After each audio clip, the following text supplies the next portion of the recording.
A majority of Kenyans are opposed to the push by members of parliament to increase their salaries. According to an opinion poll, most Kenyans support the decision by the Salaries and Remuneration Commission to reduce the MP's salaries to a figure slightly above $500,000 mark. And as KTN's Wilkista Nyabwa reports, a majority of Kenyans deny ever receiving personal donations from MPs as claimed by the legislators.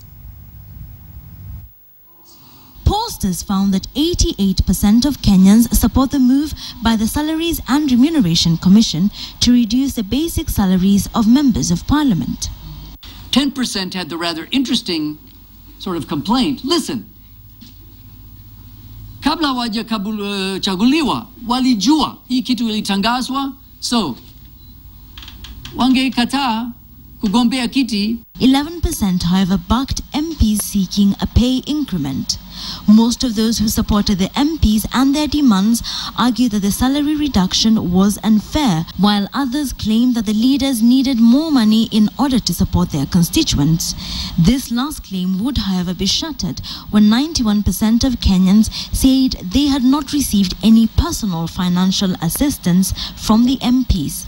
Only 9% admitted that they had received funds from MPs to cover expenses such as school fees, funeral expenses, medical fees, and to finance business ventures.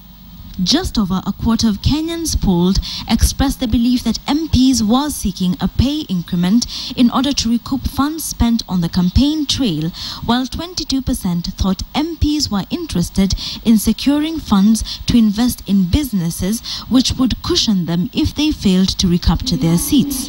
Nearly half of all Kenyans said they would like to see the salaries of other senior state officials such as governors, senators, and commissioners reviewed as well. Do you know what a senator is getting?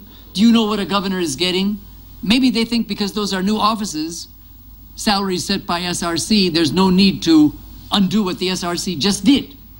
The poll coming a day after civil society groups marched to Parliament to protest the push by MPs for higher salaries, a move which saw police use force to disperse the protesters.